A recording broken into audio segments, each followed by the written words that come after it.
Hi everyone, Vishnuvardhan. So இன்னைக்கு அன்மாஸ் சேனல்ல ஒரு இன்ட்ரெஸ்டிங்கான ஒரு வேர்ல்டு லெவலில் நடக்கிற ஒரு விஷயத்தை தான் பேச போறோம்.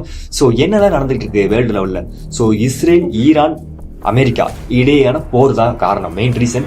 இதனால இந்தியா ரொம்ப அதிகப்படியான பாதிப்புக்கு உள்ளாக போகுது.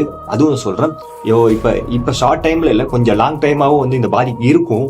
அதனால எப்படின்னு கேக்குறீங்க, இப்ப இஸ்ரேலும் அமெரிக்காவும் சேர்ந்து ஈரான் மேல தாக்குதல் பண்றாங்க. ஈரானோட தலைவரும் இன்னைக்கு கொல்லப்பட்டுட்டார். அவருக்காக துக்கம் 40 நாள் அனுசரிக்கப்படுறாங்கன்னு நியூஸ் வந்துருச்சு. ஸோ இது மட்டும் இல்லாம இவங்க ஈரானும் பதில் தாக்குதல் கொடுத்தாங்க. ஆனா இஸ்ரேல் விடல, அமெரிக்காவும் விடல. ரெண்டு வான்வழி தாக்குதல், எல்லா தாக்குதலும் இறக்கிட்டாங்க அவங்க.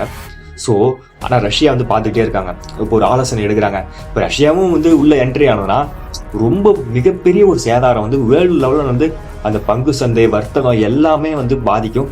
ஸோ இதனால என்ன பாதிப்புனா, இப்போ அது மட்டும் இல்லை, துபாய், சவுதி அரேபியா, வங்காள இந்த மாதிரி நாடுகள்லையும் அவங்க குறி வச்சு தாக்கியிருக்காங்க.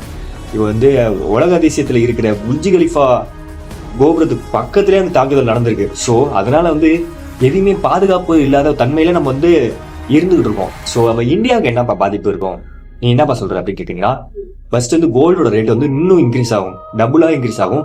அப்புறம் கச்சா எண்ணெய், அப்புறம் நம்மளுக்கு வாங்குறோம்ல பெட்ரோல், டீசல் எல்லாத்தோட விலையும் ரொம்ப ஹை ஆகும். அப்புறம் இந்தியாவோட மார்க்கெட்டோட இது ரொம்ப குறைஞ்சிரும்.